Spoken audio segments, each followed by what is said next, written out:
દર્શક મિત્રો, જેટ ન્યૂઝમાં આપનું સ્વાગત છે। વિગતવાર સમાચારો જોતા પહેલા એક નજર આજના મુખ્ય સમાચારો પર। દમણમાં આયોજિત જીઈઆરસીની લોકસુનાવણીમાં ઉમેશ પટેલે ટોરેન્ટ પાવરની સીબીઆઈ તપાસની માંગ કરી। વલસાડ સિવિલ હોસ્પિટલમાં વ્હીલચેરના અભાવે દિવ્યાંગ, વૃદ્ધ તથા અશક્ત દર્દીઓની મુશ્કેલી વધી। વાપીની મધર પેટ્સ કેરમાં 2 દિવસ નોકરી કરી છોડી મૂક્યા બાદ ચોરે સાથી મિત્રો સાથે મળી ખાતર પાડ્યું। તંત્રની અણાવડતના પરિણામે સંજાણનો બહુચર્ચિત રેલવે બ્રિજ જોખમી અને જીવલેણ બની રહ્યો છે। હવે સમાચારો જોઈએ વિગતવાર। દમણમાં ટોરેન્ટ પાવર કોર્પોરેશન દ્વારા વીજ અંગે કૌભાંડ આચરતા હોવાને લઈ જેઈઆરસી દ્વારા આયોજિત લોક સુનાવણીમાં સીબીઆઈ તપાસની માંગણી કરી હતી। દમણ જિલ્લામાં વીજ ગ્રાહકોની વીજ સંબંધિત સમસ્યાઓ, ફરિયાદો અને ફરિયાદોના નિરાકરણ માટે જીઈઆરસી દ્વારા આજે સ્વામી વિવેકાનંદ સભા બ્લોકમાં જાહેર સુનાવણીનું આયોજન કરવામાં આવ્યું હતું, જેમાં દમણ યુવા એક્શન ફોર્સના પ્રમુખ ઉમેશ પટેલે ટોરેન્ટ પાવરનું ટેન્ડર રદ કરવા અને ટોરેન્ટ પાવર સામે સીબીઆઈ ઈડીની કાર્યવાહી કરવાની માંગણી કરી હતી। આજની જીઈઆરસી મિટિંગમાં દમણ ઇન્ડસ્ટ્રીઝના ગ્રાહકો, સામાન્ય નાગરિકો અને દુકાનદારોએ પણ ટોરેન્ટ પાવર સામે તેમના સૂચનો આપ્યા હતા। આ અંગે ઉમેશ પટેલે 3 વર્ષનું પિટિશનના આધારે ટોરેન્ટ પાવર કમિશન અને ભારત સરકાર સાથે પણ દગાબાજી કરી રહ્યો હોવાનો આક્ષેપ કર્યો હતો।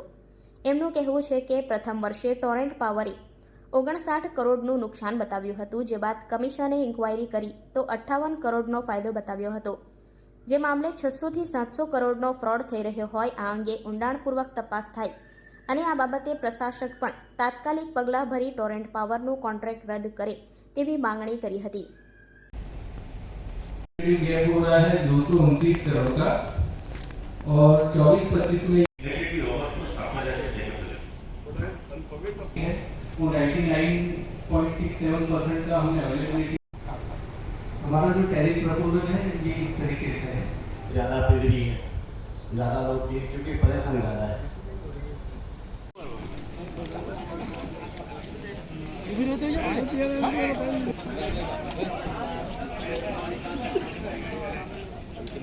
तो ये लोग हमारे साथ ही दगाबाजी नहीं कर रहे हैं, ये कमीशन के साथ भी दगाबाजी कर रहे हैं और भारत सरकार के साथ दगाबाजी कर रही है। कमीशन खुद कह रही है पहले साल उन्होंने 59 करोड़ का नुकसान दिखाया, कमीशन ने इंक्वायरी की तो 28 करोड़ के फायदे में निकला, मतलब डेटा मैनिपुलेट किया।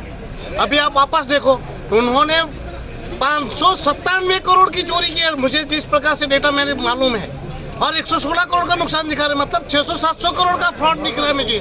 तो मैंने इसलिए बोला कि हर साल टोरेंट पावर मैनिपुलेट करके डेटा सबके सामने रख रहा है और वो दगा दे रहा है भारत सरकार को, और करार इसी बेस पर तुरंत रद्द होना चाहिए। और इन्होंने जो भ्रष्टाचार किया है उस उजागर करने के लिए, उसकी जांच करने के लिए सीबीआई और ईडी, क्योंकि ये बहुत बड़ा घपला है।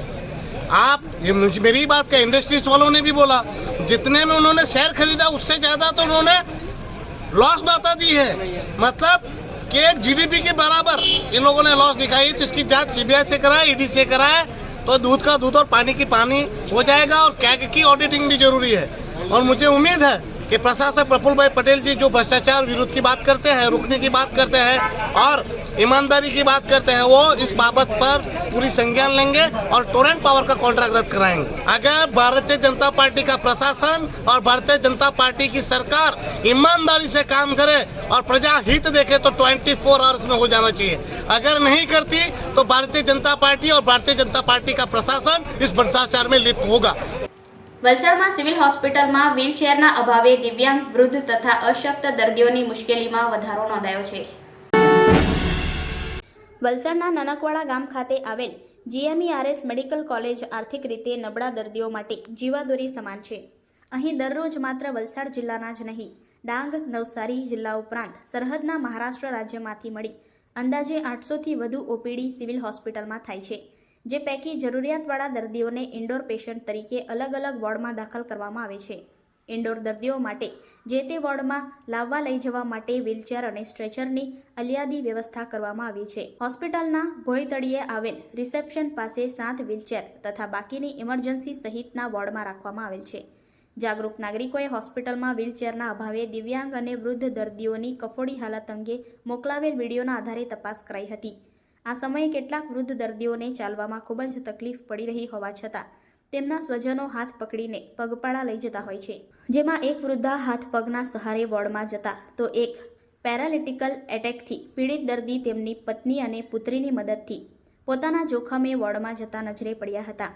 હોસ્પિટલના સ્ટાફ દ્વારા જાણવા મળ્યું કે ઓપીડી વોર્ડ પાસે 7 વ્હીલચેર રાખવામાં આવી છે, પરંતુ જરૂરિયાતમંદ દર્દીઓને તેમના સ્વજનો ઓપીડી વોર્ડ પાસે લઈ ગયા બાદ વ્હીલચેર ત્યાં જ મૂકી દેતા હોવાથી સમસ્યા સર્જાય છે તેવો લુચ્ચો બચાવ કર્યો હતો.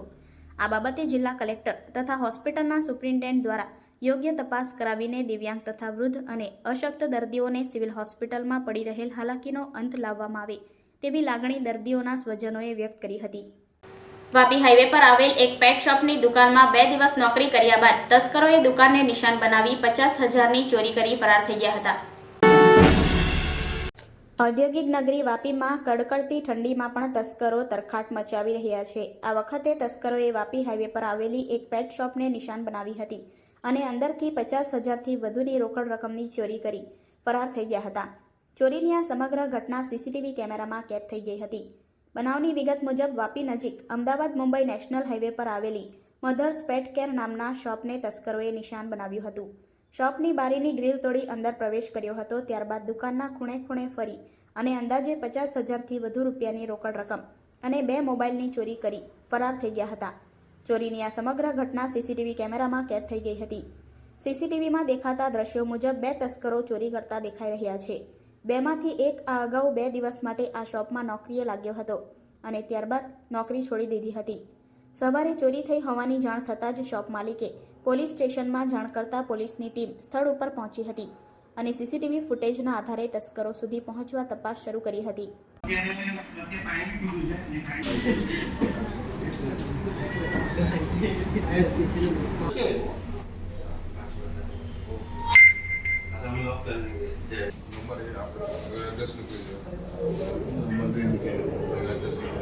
સંજાણના રેલવે ઓવરબ્રિજની કામગીરીમાં વેઠ ઉતારી હોવાનું પ્રકાશમાં આવ્યું છે, તો અહીં જીવલેણ અકસ્માતોનો સિલસિલો પણ શરૂ થઈ ચૂક્યો છે. સંજાણના બની બેઠેલા મહારથીઓની હોમ પીચ બનેલો બહુચર્ચિત જીવલેણ સર્પાકાર રેલવે ઓવરબ્રિજ પર અકસ્માતનો સિલસિલો શરૂ થઈ ચૂક્યો છે, જેમાં ઓછામાં પૂરું આ રેલવે ઓવરબ્રિજના નિર્માણમાં કોન્ટ્રાક્ટરે સરકારી અધિકારીઓના મેળા પીપળામાં વેઠ ઉતારી હોવાનું ખુલ્લું પડી રહ્યું હોવા છતાં સંજાણના મહારથીઓ ગાંધીજીના 3 વાંદરાની ભૂમિકા ભજવી રહ્યા છે. સંજાણ રેલવે ઓવરબ્રિજના પશ્ચિમ ભાગે જ્યાં ઉમરગામ તરફથી આવતા વાહનો માટે ઓવરબ્રિજ શરૂ થાય છે, જ્યારે મહારાષ્ટ્ર તથા મુંબઈ તરફના વાહનો માટે ઓવરબ્રિજ પૂરો થાય છે, તે ભાગ તંત્રએ એટલો જોખમી અને જીવલેણ અકસ્માતવાળો બનાવી દીધો કે તે ભાગ પર દરરોજ અકસ્માતોના છમકલા થતા રહે છે. મહારાષ્ટ્ર તથા મુંબઈ તરફના વાહનોએ આ ઓવરબ્રિજથી ભિલાડ, સરીગામ તથા નારગોલ બંદર તરફ જવું હોય તો તેઓ મહા મુશ્કેલીએ અન્ય વાહનો અટકાવી 4 થી 5 વાર વાહનો આગળ પાછળ કરી વળવું પડતું હોય છે. વળી આ ભાગને કોન્ટ્રાક્ટરે એટલો ઢોળાવવાળો બનાવી દીધો છે કે ઓવરબ્રિજ પર પણ સંજાણ, ભિલાડ તરફથી આવતા વાહનો જ્યારે મુંબઈ તરફથી વળીને ઓવરબ્રિજ ચડતા હોય ત્યારે મુંબઈ તરફના ઉતરતા વાહનો સાથે અકસ્માત થવાની પૂરેપૂરી શક્યતા રહે છે. સૂત્રો તરફથી એવી પણ જાણકારી મળી છે કે આ ઓવરબ્રિજના છેડાની જમીન સંપાદન થઈ હોવા છતાં પણ અહીં રોડનું જંકશન પોઈન્ટ બન્યું નથી.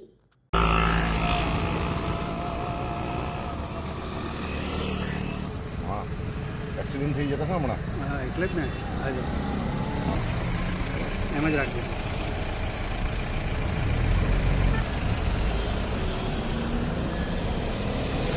એમ જ રાખજો, 2 મિનિટ.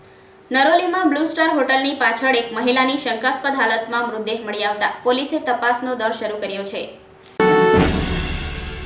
નરોલીમાં બ્લુ સ્ટાર હોટલની પાછળના આંબાના બગીચામાંથી એક મહિલાની લાશ મળી આવી છે. મહિલાની ઓળખ 42 વર્ષની સંગીતા હળપતિ તરીકે થઈ છે. માહિતી મળતા જ એસડીપીઓ સિદ્ધાર્થ જૈન, નરોલી પોલીસ સ્ટેશનના એસએચઓ શશિસિંહ પોલીસ ટીમ સાથે ઘટના સ્થળે પહોંચ્યા હતા. પોલીસે મૃતદેહને તેમની કસ્ટડીમાં લીધો છે અને તેને પીએમ માટે સેલવાસની શ્રી વિનોબા ભાવે સિવિલ હોસ્પિટલમાં મોકલી આપી છે. મહિલા હવેલી ફળિયાની રહેવાની હોવાનું કહેવાય છે. તે સવારે તેના ઘરેથી નીકળી હતી અને લાંબા સમય બાદ પણ મહિલા ઘરે ન પહોંચતા પરિવારજનોએ તેની શોધખોળ શરૂ કરી હતી.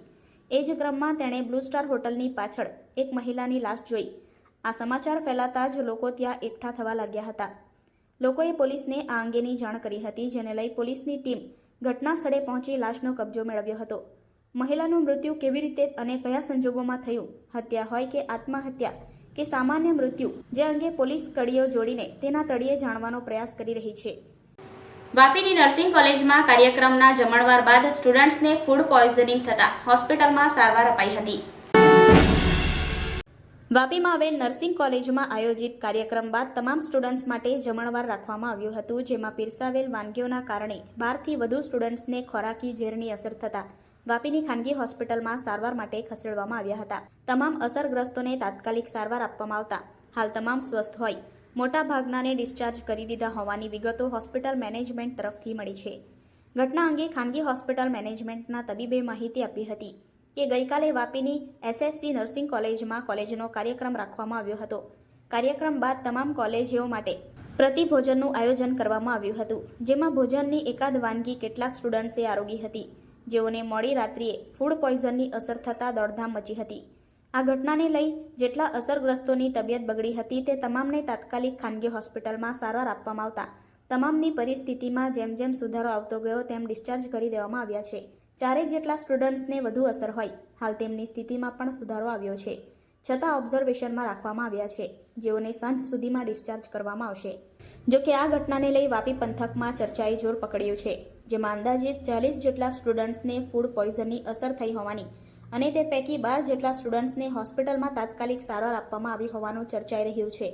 જોકે હોસ્પિટલ મેનેજમેન્ટ અને નર્સિંગ કોલેજ મેનેજમેન્ટ દ્વારા ઘટના બની હોવાનું જણાવી હાલ કોઈ એડમિટ ના હોવાનો ખુલાસો કર્યો હતો. તમામ સુરક્ષિત હોય, જરૂરી સારવાર આપી ડિસ્ચાર્જ કરી લીધા હોવાનું જણાવ્યું છે. દમણના પૂર્વ સાંસદ ગોપાલ દાદા દ્વારા રીંગણવાડાની મહિલાઓને ગીર ગાય વિશે માહિતી આપવામાં આવી હતી. કેન્દ્ર શાસિત પ્રદેશ દાદરા નગર હવેલી અને દમણ દીવના પ્રશાસક પ્રફુલ્લ પટેલના માર્ગદર્શન હેઠળ દમણ દીવના પૂર્વ સાંસદ ગોપાલ દાદા દ્વારા દમણ જિલ્લાના વિવિધ વિસ્તારોમાં સ્વસહાય જૂથની મહિલાઓને વહીવટી તંત્રની ગીર ગાય યોજના વિશે માહિતી આપી હતી. જે ક્રમમાં ગોપાલ ટંડેલે રીંગણવાડા માહ્યાવંશી વિસ્તારમાં સ્વસહાય જૂથની મહિલાઓને ગીર ગાય યોજના વિશે વિગતવાર માહિતી આપી હતી. આ પ્રસંગે ગોપાલ દાદાએ પ્રશાસનની ગીર ગાય યોજના દ્વારા મહિલાઓને ગાય દત્તક લઈ આત્મનિર્ભર બનાવવાની માહિતી આપી હતી અને ગીર ગાયની ખરીદી માટે વહીવટી તંત્ર દ્વારા આપવામાં આવતી સબસિડીનો પણ ઉલ્લેખ કર્યો હતો. મહિલાઓને અન્ય સુવિધાઓ અંગે પણ વિગતવાર માહિતી આપવામાં આવી હતી. આ પ્રસંગે સોમનાથ ગ્રામ પંચાયતના સરપંચ ચેતાલી કામલી અને ભાજપ અગ્રણી મહેન્દ્ર કામલી તથા મહિલાઓ અને નાગરિકો ઉપસ્થિત રહ્યા હતા.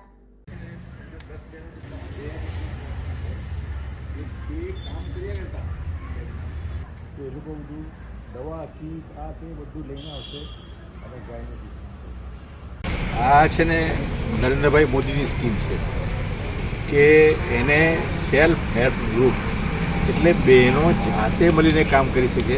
બહેનોને કેટલે નોકરીએ નહીં જવું પડે, બહેનો કેટલે મતલબમાં આ મહેનત મજૂરી નહીં કરી શકે, પરંતુ આ ગાયની દેખરેખથી તમે આ એક ગાય 20,000 રૂપિયા, 2 ગાય 40,000 એવું તમે ગાય રાખીને કમાણી કરી શકો. અને એના માટે આ સરકારની સ્કીમ છે, એ જ અમે લોકો કહેવા માટે નીકળ્યા છે કે આ ગીર ગાયની સ્કીમ છે, તમે એમાં જોડાઓ એ અભિયાનમાં અને 2 ગાય લો અને તમે જુઓ. બહેનો લોકોને આટડાવ પડતો હતો છાનમાં અને મૂત્ર. હવે એવું નથી, એક જગ્યા પર તમે શેર બનાવી દો 10 ગાયના અને ત્યાં 10 ગાય રાખી દો એમ, અને પછી સાફ સફાઈ કે ડૉક્ટર બધું ત્યાં આવીએ અને આ એક ગાય 20,000 રૂપિયા કમાય.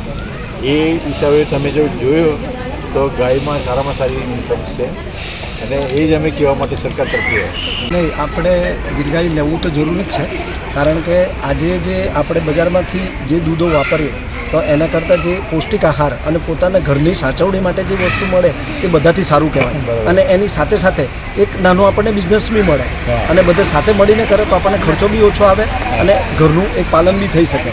અને દાદાજીએ જે વાત કરી કે ભાઈ એનું જે છાણ છે અને મૂત્ર છે, ગૌમૂત્ર છે, એ બી આપણને પૌષ્ટિક રીતે બહુ જ કામ લાગે અને તે આજે લોકો ભૂલી ગયેલા છે અને તે ફરીથી પાછું આપણને યાદ કરાવવા માટે એ લોકો આ સ્કીમ લઈને આવ્યા.